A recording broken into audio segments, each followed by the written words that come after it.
नमस्कार, स्वागत है आपका। मेरा नाम है विपिन विवाग। मेरे साथ मेरे सहयोगी सादाब रिजवी। धन्यवाद। लोकसभा में नेता प्रतिपक्ष राहुल गांधी ने शुक्रवार को भाजपा पर गंभीर आरोप लगाए हैं। उन्होंने भाजपा को देश के युवाओं के भविष्य से खिलवाड़ करने और उनके अधिकारों का उल्लंघन करने का दोषी ठहराया है। राहुल गांधी ने अपने एक्स अकाउंट पर एक पोस्ट शेयर करते हुए कहा है कि भाजपा युवाओं के भविष्य को बिल्कुल एकलव्य की तरह नष्ट कर रही है। उन्होंने आरोप लगाया कि सरकारी भर्ती में हो रही विफलता और भर्ती प्रक्रिया में गड़बड़ियां युवाओं के लिए एक बड़ा अन्याय है। राहुल गांधी ने आरोप लगाया कि पहले तो भर्ती प्रक्रिया ही नहीं होती और जब वैकेंसी निकलती है तो परीक्षा समय पर नहीं होती। अगर परीक्षा भी हो जाती है तो पेपर लीक करवा दिए जाते हैं। जब युवा इन समस्याओं के खिलाफ न्याय की मांग करते हैं तो उनकी आवाज को बेरहमी से दबा दिया जाता है।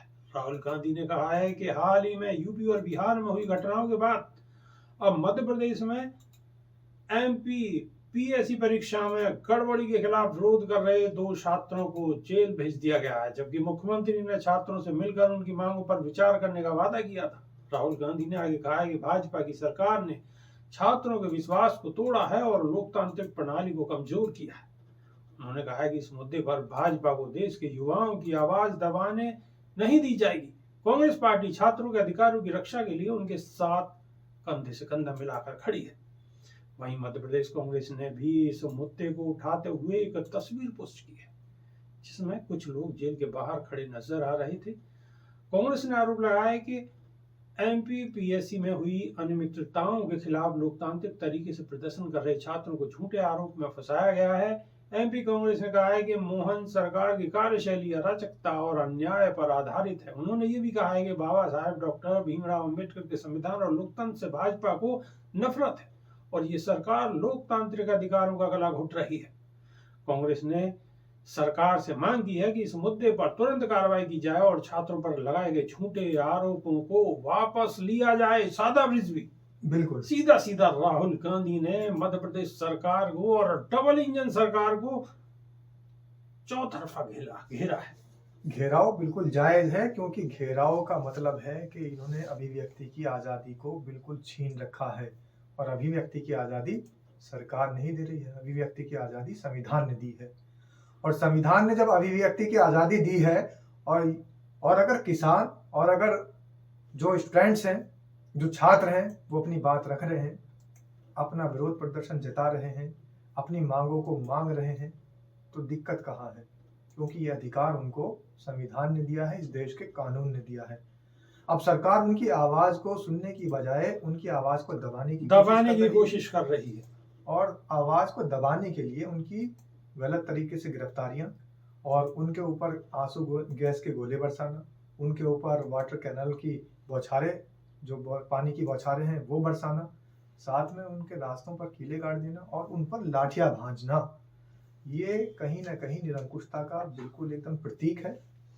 और निरंकुश शासन को दिखाई दे रहा है कि आखिर जो हमने उनसे वादे किए थे, जो बेरोजगारों से कहा था कि हम आपको साल भर में 2 करोड़ रोजगार देंगे, जो हमने युवाओं से इस देश के वादे किए थे कि हम आपको सरकारी नौकरियों में हिस्सा लेने की पूरी छूट देंगे, वो सारी की सारी वो जो दावे थे उनके और वो जो उनकी बातें थे वो खोखली नजर आ रही हैं। उनके दावे बेबाकी खोखले नजर आ रहे हैं। अब उनके पास जवाब देने के लिए कुछ भी नहीं है। अब जवाब देने के लिए कुछ नहीं है, तो जवाब ना देने की वजह से वो उल्टा उन्हीं को उठाकर अरेस्ट कर रहे हैं, उनको गिरफ्तार कर रहे हैं। और राहुल गांधी ने आवाज उठाई है और वो आवाज इसलिए उठाई है कि उल्टा चोर कोतवाल को डांटे।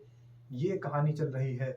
अगर कोई अपनी आवाज उठाने के लिए सड़क पर उतरता है, कोई अगर नौकरी ना लगने की वजह से सड़क पर उतरता है और अगर पेपर लीक के मामलों में सड़क पर उतरता है, तमाम भर्तियों में धांधली के लिए सड़क पर उतरता है, तो उल्टा उन पर लाठियां भांजी जा रही है, उनको गिरफ्तार किया जा रहा है। ये बिल्कुल गलत है, सरासर गलत है। अभिव्यक्ति की आजादी तो आप छोड़ दीजिए, उल्टा उनको गिरफ्तार करके जेलों में रखा जा रहा है, उनको प्रताड़ित किया जा रहा है। ये बड़ी शर्मनाक बात है इस देश की सरकार के लिए। नौकरियां नहीं है, साथ में अगर बच्चे मांग करते हैं तो उनकी मांग को जबरदस्त तरीके से दबाया जा रहा है, उन पे पानी की बौछार की जा रही है, लाठियां भांजी जा रही हैं। ये सरासर संविधान का भी उल्लंघन है। विभाग जी, सबसे बड़ी बात यह है कि जो बच्चा पूरे साल मेहनत करके अपनी तैयारी करता है और तैयारी करने के बाद एग्जाम देने के लिए जाता है, तो उसको रिजल्ट आने के समय एक ही खबर मिल रही है आजकल, और वो कौन सी खबर है? Paper leak. अब पेपर लीक की वजह से दोबारा वहां पर दोबारा एग्जाम होते हैं, दोबारा फिर तैयारी करनी पड़ती है, दोबारा फिर उसको परीक्षा में बैठना पड़ता है। तो ये कहीं ना कहीं इंटेलिजेंस की विफलताएं हैं, सरकार की विफलताएं हैं, और जो आपकी टीम्स लगी हुई हैं, आपका जो सुरक्षा इंतजाम है उसकी विफलताएं हैं। सुरक्षा में सेंधमारी होती है, पेपर लीक हो जाती है। लेकिन ये जो अव्यवस्थाएं चल रही हैं, इनमें सुधार होना चाहिए। छात्रों की मांग पूरी होनी चाहिए। छात्रों पे जिस तरीके से कृत्य किया जा रहा है वो तुरंत बंद होना चाहिए। राहुल गांधी ने बड़ी मजबूती के साथ आवाज उठाई है और कांग्रेस लगातार प्रयासरत है और विरोध कर रही है। आने वाले समय में देखते हैं कि स्थिति क्या होती है। अभी के लिए सिर्फ इतना ही। बहुत बहुत शुक्रिया, धन्यवाद, नमस्कार। धन्यवाद।